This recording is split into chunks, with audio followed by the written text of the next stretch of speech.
When people come to me and ask, how can I become rich? I often smile, not because it's a silly question, but because it's such a beautiful one. The desire to be rich is not wrong. But let me ask you, rich in what? You see, I too once thought being rich meant having a full bank account, a large house, or a fast car. But through years of silence, solitude, and service, I learned something else. True richness is not measured by what you have, but by what you can live without. Let me tell you a story. There was once a young man who came to our monastery. He was restless, always checking his phone, thinking about stocks, business ideas, money. One morning I asked him to fetch water from the mountain spring.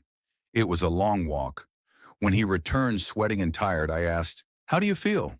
He said, exhausted but calm. Then I asked, and how much money did you think about during that walk? He laughed. None. You see, for the first time in years, his mind wasn't running in circles. It was present, focused, alive.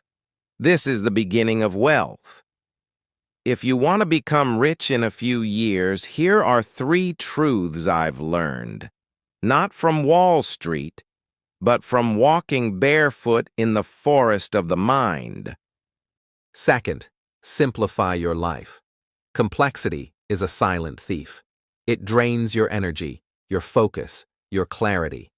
I had a student who started earning double his income just by removing distractions, social media, excessive meetings, useless purchases. He found space to think, to act, and to create. Richness followed because simplicity gave him back his power. And third, serve without expectation.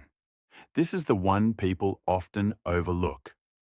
But in my experience, the most prosperous people, internally and externally, are those who give more than they take. Why? Because value flows to those who create it. When you become someone who uplifts others, opportunities chase you, not the other way around. The man who fetched water for us later became a successful entrepreneur. But he always remembered that moment at the spring. His mind was still, his purpose clear. He built his wealth on that foundation of peace. So ask yourself, not how to chase riches, but how to build a life so rich in meaning that wealth becomes a natural result. Be present, be purposeful, and above all, be peaceful. Smiles gently. That is how you become truly rich. In just a few years. Namaste.